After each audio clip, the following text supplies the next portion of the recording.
चलो, अब बात करते हैं सेकंड टॉपिक के ऊपर, that is nature of business risk. Nature of business risk.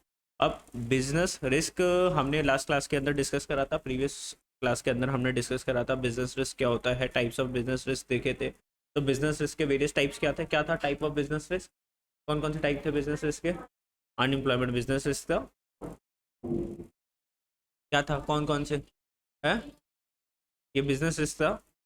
Business risk पूछ रहा हूँ, I am not asking about the objective of business, I am asking about what are business risk. अच्छा, तो business risk दो तरीके के थे, एक तो स्पेक्यूलेटिव रिस्क होता था और कौन सा रिस्क था, प्योर रिस्क। एक स्पेक्यूलेटिव रिस्क था और क्या था, प्योर रिस्क। है, एक क्लास से जाते हो दूसरी क्लास में आते हो एकदम कट कॉपी पेस्ट डिलीट है। मैं जैसे तैसे तुम्हारे दिमाग में कोई चीज़ डालता हूँ और उसके बाद तुम क्या करके आते हो, डिलीट। ऐसा नहीं करना। अरे बहुत बढ़िया, बीएसटी भी बहुत सारे पॉइंट्स हैं। तो नेचर ऑफ बिजनेस रिस्क की अगर हम यहाँ पर बात करते हैं तो बिजनेस रिस्क का सबसे पहले नेचर क्या है, risk is essential part of every business. हर एक बिजनेस के अंदर क्या होता है, रिस्क होता है। Risk is essential part of every business. देखो ध्यान से, no business can avoid risk although the amount of risk can vary from business to business. मतलब कोई भी बिजनेस क्या है, रिस्क को क्या नहीं कर सकता, खत्म नहीं कर सकता। हर एक बिजनेस के अंदर क्या होता है, रिस्क होता है, लेकिन कितना रिस्क होगा वो वेरी करेगा business to business. Risk can be minimized, risk can be minimise but can not be eliminated. Risk को आप क्या कर सकते हो, थोड़ी सी प्रॉपर प्लानिंग वगैरह करके अपने रिस्क को आप कम कर सकते हो, लेकिन पूरा का पूरा खत्म नहीं कर सकते। रिस्क तो रहेगा रहेगा, ठीक है। तो no business can avoid risk although the amount of risk can vary from business to business. कुछ ऐसे बिजनेसेस होते हैं जो बहुत ज़्यादा रिस्की होते हैं, कुछ ऐसे बिजनेसेस हैं जो बहुत ज़्यादा रिस्की बिजनेस है, ठीक है। और कुछ ऐसे बिजनेस है जिसके अंदर थोड़ा सा रिस्क कम होता है। अब जैसे डॉक्टर, एक बंदा डॉक्टर बन गया, अब अगर वो अपना क्लिनिक ओपन करता है, क्या ओपन करता है, क्लिनिक, उसको क्या बोलेंगे, बिजनेस प्रोफेशन के एम्प्लॉयमेंट प्रोफेशन। उस अब उसके अंदर जो रिस्क है वो काफ़ी ज़्यादा क्या हो जाता है, कम हो जाता है। क्यों? क्योंकि हमें ज़्यादा कैपिटल भी नहीं चाहिए उस वाले बिजनेस के अंदर, वो बिजनेस स्टार्ट करने के लिए ज़्यादा पैसा भी नहीं लगेगा, ठीक है। और क्या होगा कि ज़्यादा कॉस्ट भी नहीं आते बिजनेस करने के लिए। अरे भाई कुछ देता थोड़ी ना सामने वाला, सामने वाला सिर्फ अपना माइंड ही तो क्या कर रहा है, बेसिकली सेल कर रहा है, अपनी सर्विसेज को सेल कर रहा है। तो risk can be minimise but can not be eliminated. कम हो सकता है रिस्क लेकिन एलिमिनेट नहीं हो सकता। कुछ ऐसे बिजनेसेस है जिसमें बहुत ज़्यादा रिस्क होता है, ठीक है। फिर हम बात करते हैं risk arises due to, risk किसके वजह से होता है, अनसर्टेनिटीज। क्योंकि बिजनेस में कल को कुछ भी हो सकता है, ट्रेंड चेंज हो सकता है, कोई नया कॉम्पिटिटर आ गया। तुम सोचो, तुम एक दुकान थी तुम्हारी बहुत बढ़िया छोले भटूरे वाली, ठीक है, सबसे ज़्यादा छोले भटूरे किसके बिकते थे, तुम्हारी दुकान के बिकते थे। एक बहुत फेमस छोले भटूरे वाला वो दूसरी स्टेट में था, कहाँ था, दूसरी स्टेट का। अब उसने एक ब्रांच ओपन कर ली एकदम आपकी दुकान के साथ। आप क्या उसको मना कर दोगे कि भाई मेरी दुकान के साथ दुकान मत लगा? भाई उसकी दुकान, उसकी प्लेस वो लगाएगा। अब क्या हो गया, कंपटीशन। अब जो कस्टमर आपकी शॉप पर जो आ रहा है वो एक बार को उसका जाके भी टेस्ट तो करेगा ही, और अगर उसका आपसे अच्छा निकला तो क्या हो जाएगा, पूरी की पूरी मार्केट आपकी खींच जाएगा वो।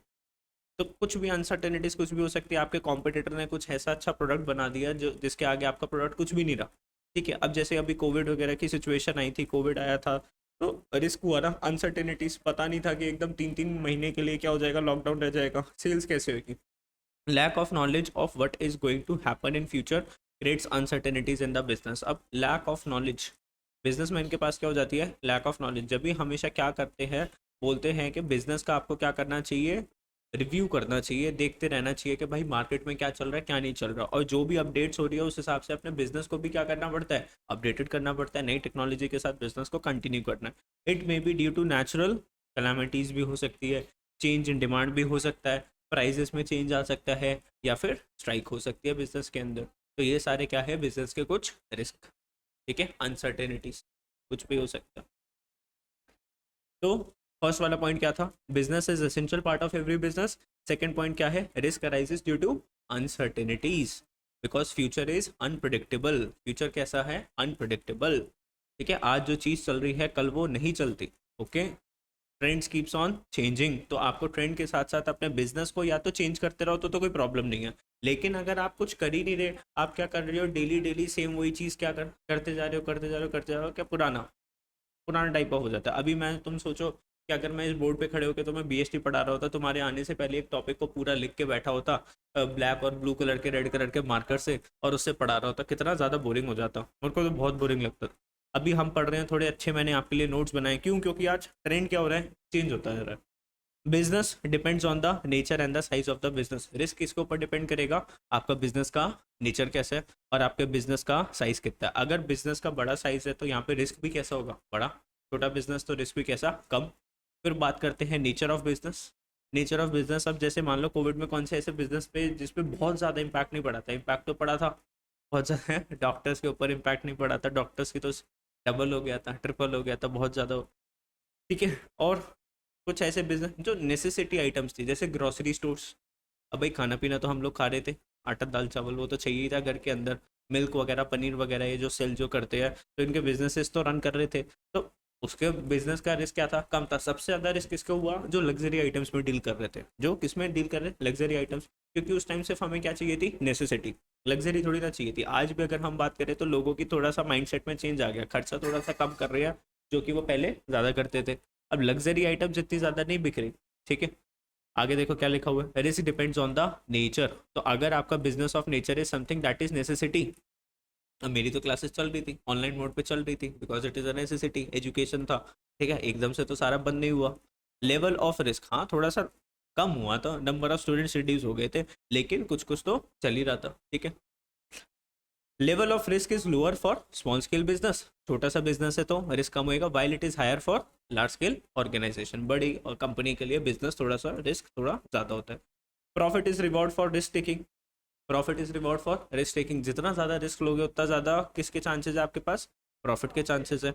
ठीक है। तो अब business gets profit as return for undertaking risk. तो अगर हम रिस्क ले रहे हैं तो रिटर्न क्या मिल रहा है? Profit. Greater the risk involve in the business, higher is the chances of profit. जितना ज़्यादा रिस्क होगा उतना ज़्यादा चांसेस इसके हैं आपके प्रॉफिट्स के।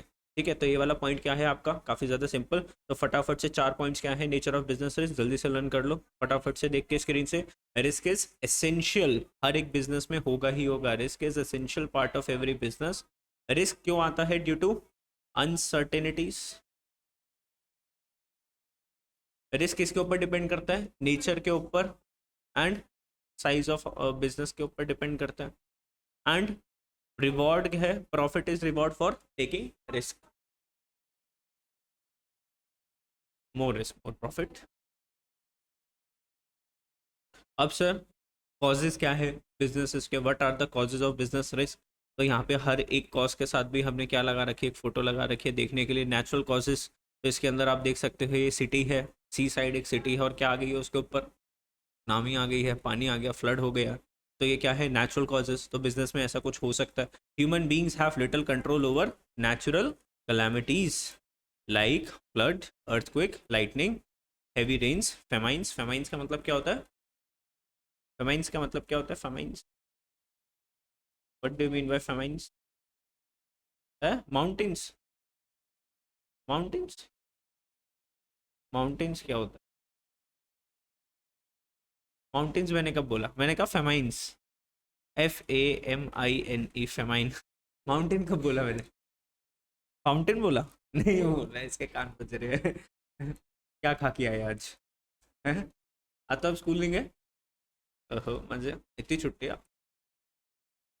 अच्छा। फेमाइंस का मतलब क्या होता है? अरे बचपन में पढ़ा था तुमने। Dam.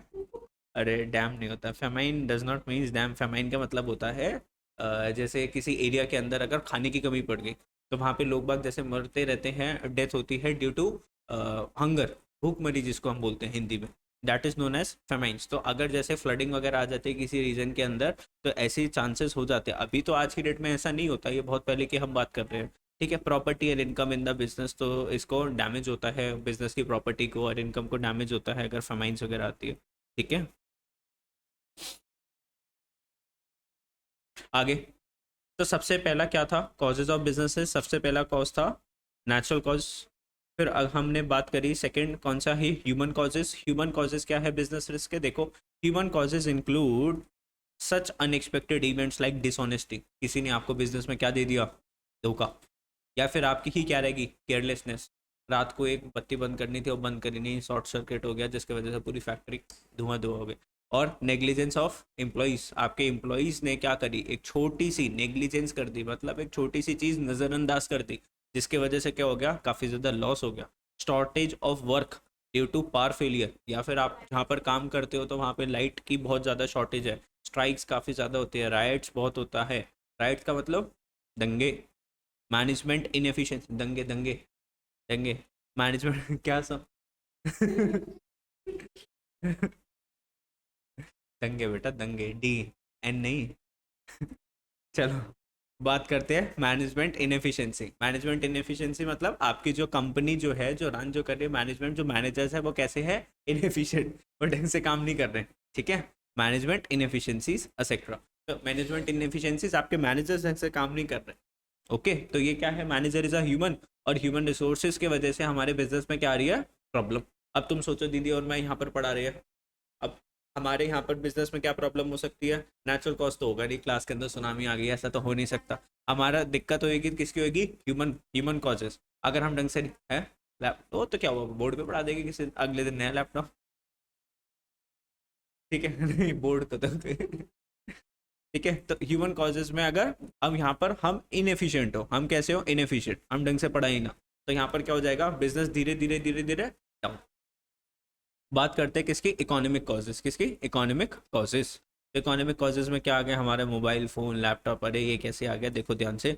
They are related to the chance of loss due to change in the market condition. तो लॉस हो सकता है due to change in the market condition, जैसे fluctuation in the demand and the prices, prices के अंदर और demand के अंदर काफ़ी ज़्यादा चेंज आ गया, कंपटीशन हो गया बिजनेस के अंदर, चेंज इन टेक्नोलॉजी, जो आप अभी करंट बिजनेस करते थे उसके अंदर नई टेक्नोलॉजी आ गई, आपने तो उस टेक्नोलॉजी को अडॉप्ट करा नहीं, लेकिन आपके कॉम्पिटिटर ने उस टेक्नोलॉजी को क्या कर दिया, अडॉप्ट कर लिया, जिसके वजह से वो आपसे ज़्यादा प्रॉफिट अर्न कर रहा है, तो आप तो पीछे रह गए।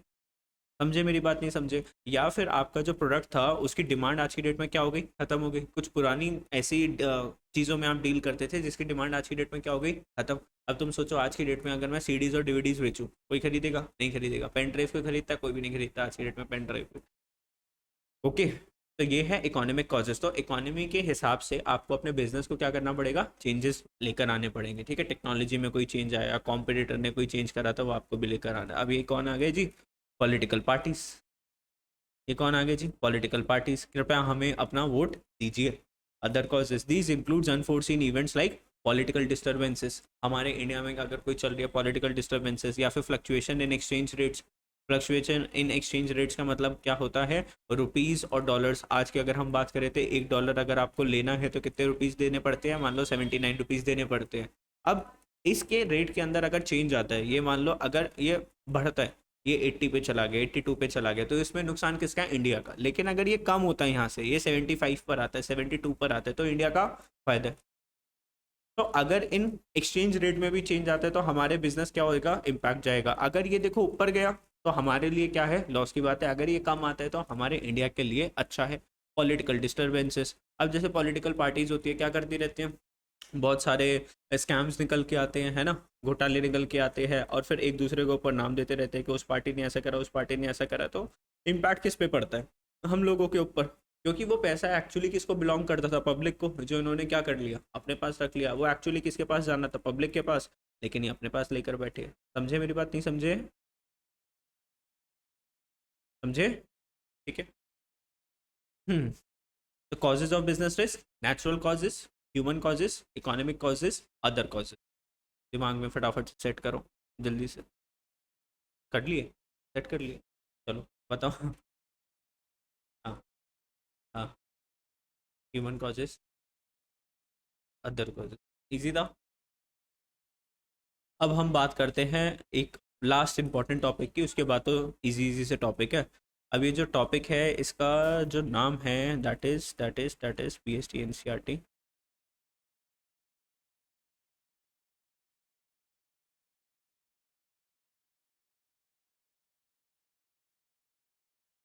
Starting a business, starting a, कैसे नहीं, कोई ऐसा ऐसा कोई क्वेश्चन आंसर, सिर्फ कॉन्सेप्ट, कॉन्सेप्ट है, उस कॉन्सेप्ट के बेसिस के ऊपर आपके क्वेश्चन आंसर्स आते हैं। जैसे मैं बता के चलता हूँ ना, वन कॉमोडिटी केस इंपॉर्टेंट है, टू कॉमोडिटी केस इंपॉर्टेंट है, ये वाली डेफिनेशन इंपॉर्टेंट है, वो डेफिनेशन इंपॉर्टेंट है, ऐसे ऐसे कोई क्वेश्चन आंसर हो तो बच्चों वाला खेलता है, ये क्वेश्चन आंसर्स है, इसको लर्न कर लो, उसमें से आ जाएगा। कॉन्सेप्चुअल आता है पूरा paper. Starting a business, basic factors. तो अब जब भी आपको बिजनेस को स्टार्ट करना है तो what are the basic factors जो लगेंगे, क्या क्या लगेगा? देखो सबसे पहले आपको, अगर आज की डेट में आप सोचते हो कि हमें एक बिजनेस स्टार्ट करना है, तो सबसे पहले आप क्या देखोगे? Selecting the type of business, कि हम कौन सा बिजनेस करना चाहते हैं। Selecting the type of business, तो the next decision must be taken is to finalise the form of business, that is to set up a sole proprietorship. उसमें क्या लिखा हुआ है? सबसे पहले अगर हम देखते हैं एनसीईआरटी में क्या लिखा है, selection of type of business. हाँ ठीक है, सही है। टाइप ऑफ बिजनेस आपको सेलेक्ट करना है। तो सबसे पहले अगर मैं बात करता हूँ, चैप्टर 2 में हम पढ़ेंगे, तो आपको डिसाइड करना है कि आपको सोल प्रोप्राइटरशिप बिजनेस स्टार्ट करना है, पार्टनरशिप में बिजनेस स्टार्ट करना है, कि जॉइंट स्टॉक कंपनी में बिजनेस स्टार्ट करना है। सोल प्रोप्राइटर का मतलब होता है अकेले अकेले बिजनेस स्टार्ट करना है, सिंगल पर्सन जिसने अपने बिजनेस स्टार्ट करा। पार्टनरशिप होता है कि मिनिमम 2 लोगों ने क्या करा, पार्टनरशिप करके बिजनेस को स्टार्ट करा। जॉइंट स्टॉक क्या होता है, चैप्टर नंबर 2 में बताऊंगा कि जॉइंट स्टॉक कंपनी क्या होती है, ठीक है, डिटेल में पढ़ेंगे पूरा इसी चैप्टर के बाद। फिर सबसे पहले हमने देख लिया कि हमें सोल प्रोप्राइटरशिप में बिजनेस करना है, पार्टनरशिप में करना है। दूसरा हम क्या देखेंगे, छोटा बिजनेस करना है कि बड़ा बिजनेस करना है, what should be the size of business. तो after deciding the line of business, एक बार आपने लाइन डिसाइड कर ली कि भाई गुड्स के डील करोगे, सर्विसेज में डील करोगे, फिर गुड्स में किस में जाओगे, क्या बेचना है आपको, या सर्विसेज में क्या डील करना है। द बिजनेसमैन में decide whether he wants to set up a large scale business or a small scale business. तो बड़ा बिजनेस करना है कि छोटा सा बिजनेस करना है, ये आप ही डिसाइड करोगे। फिर बात करोगे लोकेशन ऑफ बिजनेस एंटरप्राइज, ये स्टेप बाय स्टेप प्लान करना है, ये स्टेप बाय स्टेप करना है, ठीक है। तो पहला पॉइंट में अगर सिलेक्शन है तो सिलेक्शन, दूसरे में साइज है तो साइज, फिर तीसरे में आप क्या देखोगे, लोकेशन, ठीक है। बिजनेस कहाँ पर ओपन करना है, तो entrepreneur has to decide the place where the enterprise will be located, business हमारा कहाँ पर होगा।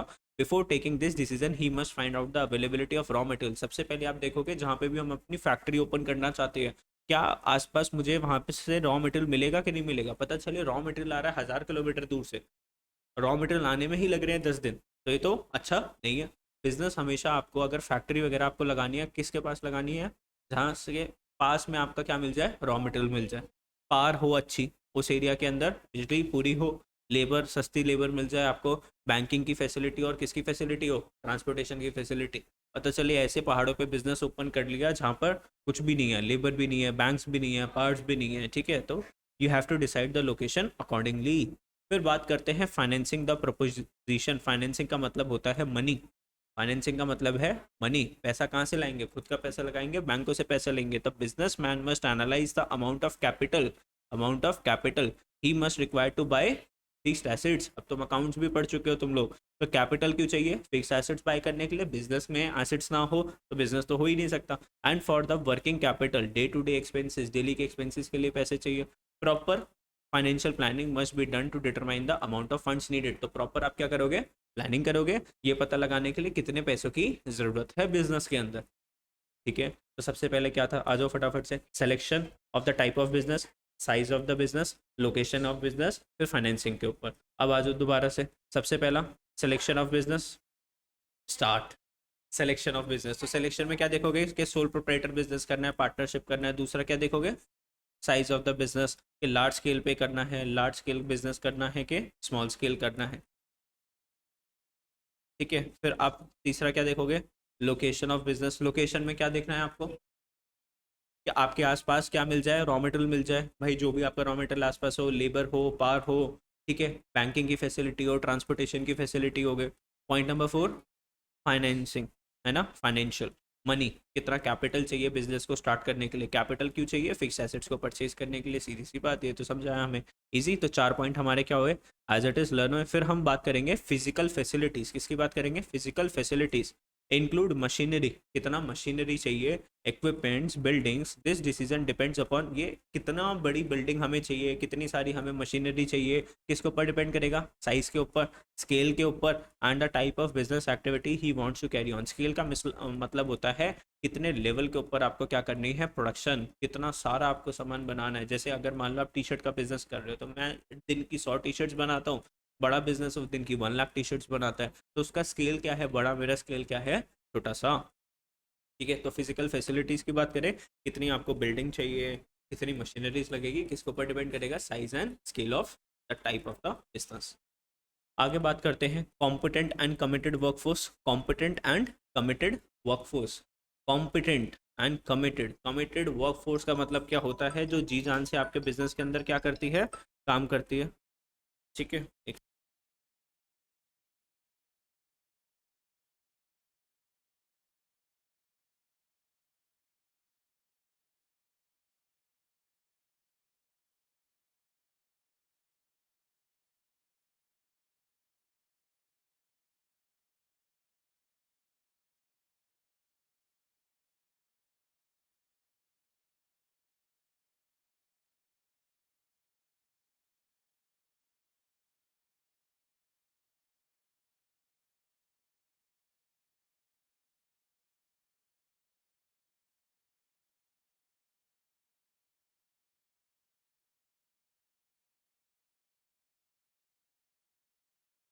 Competent and committed workforce. Committed workforce जो जी जान से आपके से बिजनेस के अंदर क्या करेंगे, काम करेंगे, उसको बोलते हैं क्या, कमिटेड वर्कफोर्स। कॉम्पिटेंट मतलब क्वालिफाइड वर्कर, जिसके पास जो स्किल चाहिए बिजनेस को करने के लिए वो स्किल है उसके पास। अभी आपको क्या चाहिए था, एक बंदा चाहिए था आईटी स्पेशलिस्ट। कौन सा बंदा चाहिए था, आईटी स्पेशलिस्ट, जिसको लैपटॉप वगैरह रन करना आता हो, IT, IT information technology specialist.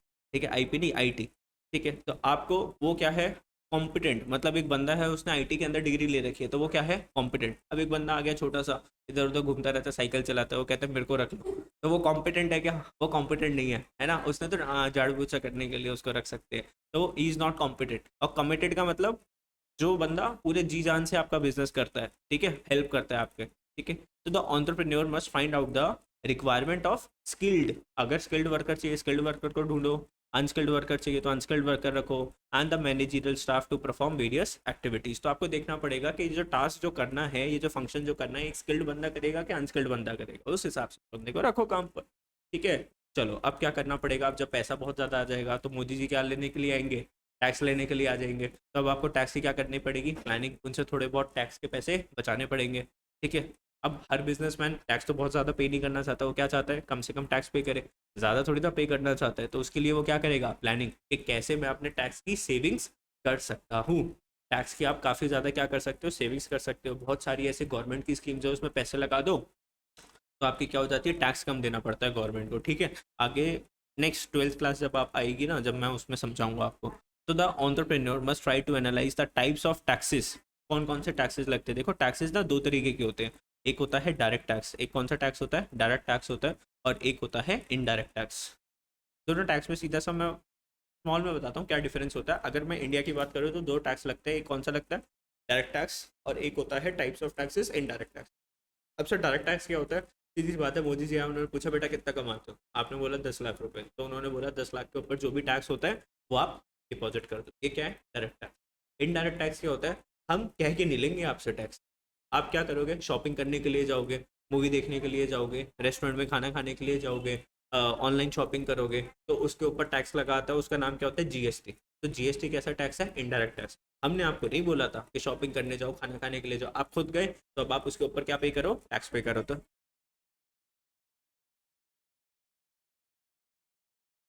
क्यों, क्योंकि हमें क्या करनी है, टैक्स कम देना है ना, इसलिए। समझ रहे हो ना, because there are a number of tax laws in the country which affect the functioning of the business. तो बहुत सारे ऐसे टैक्स लॉज है कंट्री के अंदर जो हमारे बिजनेस की फंक्शनिंग को क्या करते हैं, इम्पैक्ट करते हैं। ठीक है, कैसे इम्पैक्ट करते हैं, भाई टैक्स काफ़ी ज़्यादा देना पड़ता है। अगर मैं बात करूँ, अगर आज की डेट में अगर आप इंडिया में लेट सपोज 1 करोड़ की इनकम कमाते हो, तो लगभग लगभग anywhere around 35 lakh rupees का आपको टैक्स पे करना पड़ता है। कितना, 35 लाख रुपीज़ का टैक्स, हाँ, जिसको 1 करोड़ जो कमाता है। अगर अगर आप बोलते हो कि आई एम अर्निंग 1 करोड़ रुपए, गवर्नमेंट को बोलते हो, तो लगभग कितना टैक्स जाएगा आपका, 35 लाख रुपए तक का आपको टैक्स पे करना पड़ेगा। ठीक है, और 35 लाख तो काफ़ी ज़्यादा है। लॉन्चिंग द एंटरप्राइज, अब फाइनली आप अपने बिजनेस को क्या कर सकते हो, स्टार्ट कर सकते हो। सब करने के बाद लॉन्च करना है अब आपको।